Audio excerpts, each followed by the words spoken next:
Sa lahat po ng nagme-message sa akin ng personal at nagtatanong tungkol sa mga pinopost nila sa Twitter, nasagot ko na po yung halos lahat doon. Matagal na hindi ko alam ba't lumalabas ngayon. Siguro dahil gusto nila akong pigilan para tapusin ang series ng Kape Chronicles, pero hindi sila magtatagumpay. So yun, maraming salamat po sa pag-angat ng aking following sa aking personal Facebook. At dati po, before mag-election, ako ay 270,000 followers lang sa DARRYL YAP personal account. Tapos ang Vincentements naman po ay nasa mga 5.5 million. Nadagdagan po ng 100,000 sa loob lamang ng isang linggo ang parehas na personal at saka ang Vincentements page. Maraming salamat po. At sa lahat naman po ng unity lang tayo, unity. Unity lang. Hi guys, story time. So I didn't know who DARRYL YAP was until Mark Lopez posted about him. And I think he's my new best friend. So he is actually the genius behind Vincentements. Although I've watched Vincentements and of course the LENLEN parody is like genius.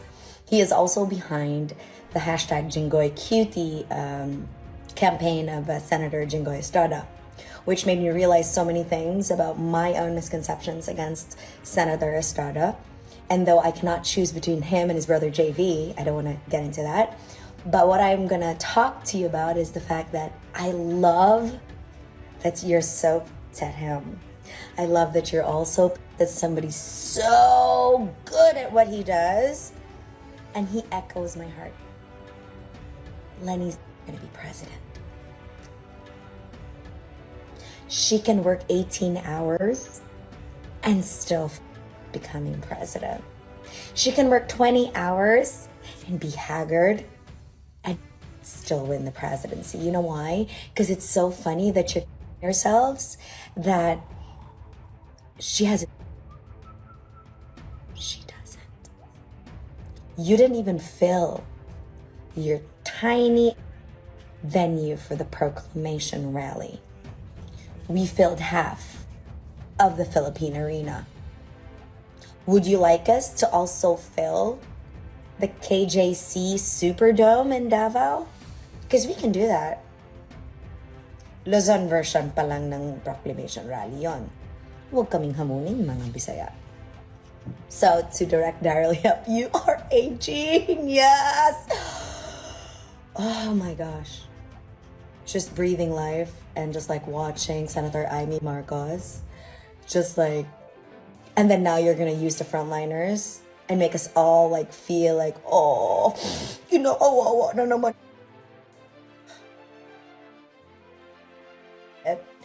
Kayo kasi totoo kayong talunan.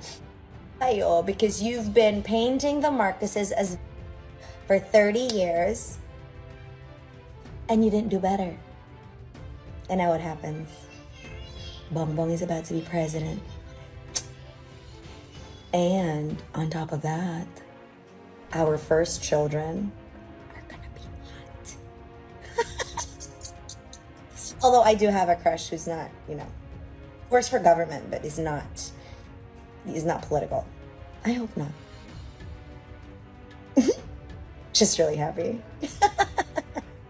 Ingat. Story time. So I posted my first 4 senatorial bets already, but I have to admit that I have to complete all 12. So I'm gonna talk to you about my 5th. Actually, no particular order naman. Kasi, di ba, we all have to make them win anyways. So, yung number 5 ko, napasok sa list ko, si Harry Roque. Okay? And ito lang, I mean, among other things, there are other reasons why gusto ko siya. But this is something that is personal and I want to share it now.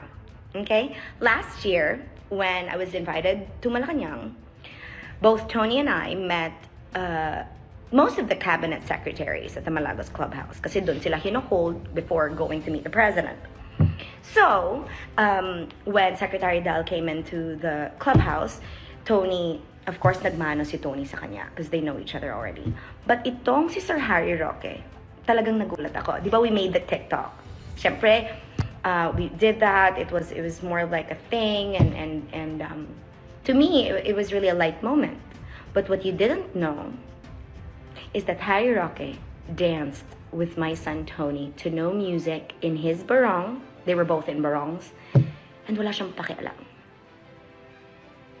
Wala siyang pakialam. He danced with Tony as in that same move na na-viral siya, na pinost ni Mark Logan.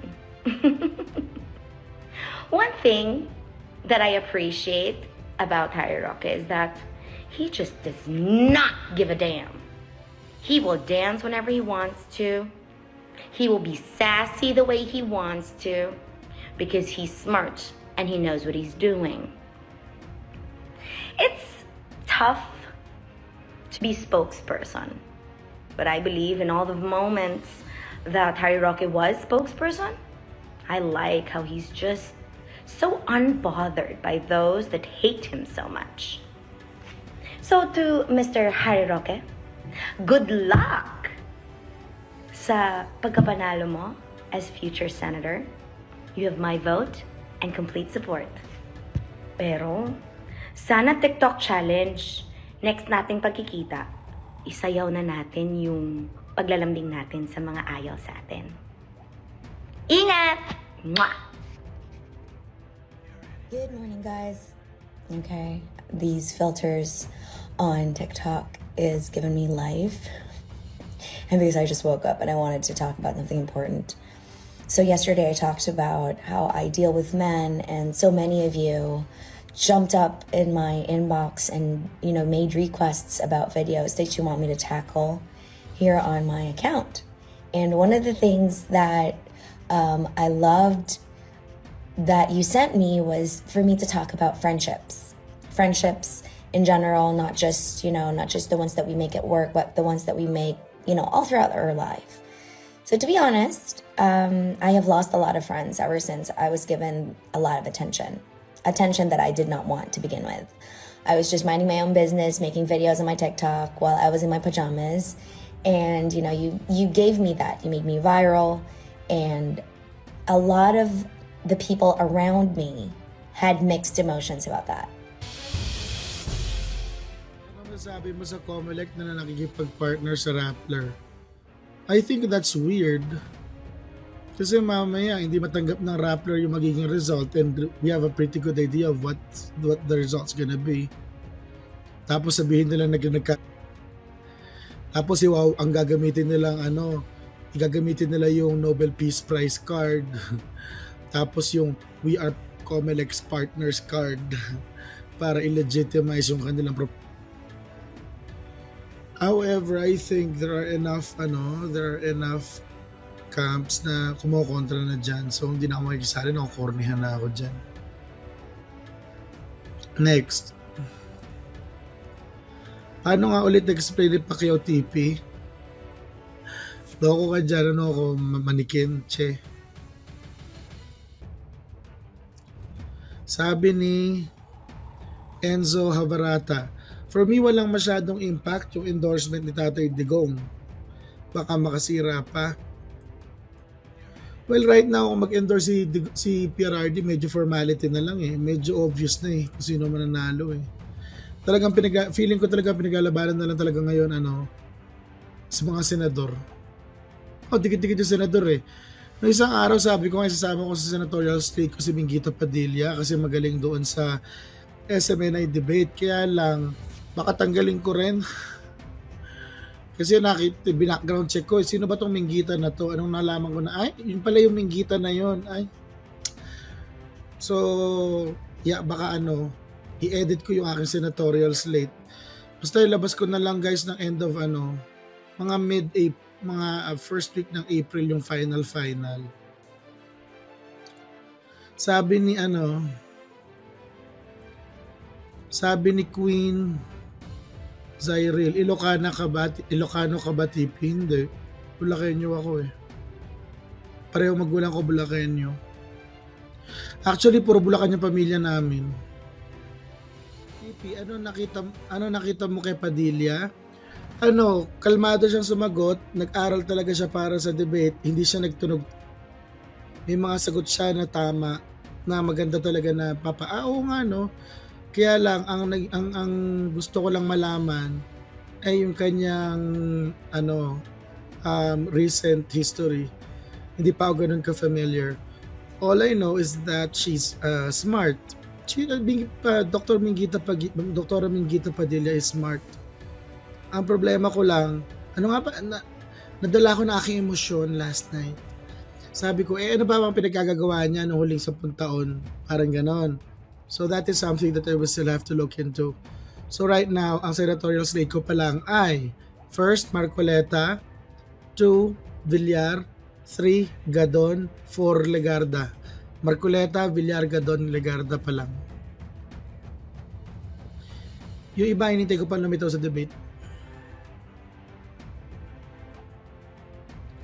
TP, how about Astra Naik? I mean, Astra Naik is a friend. I consider her a friend, si Yusek Astra, but not yet.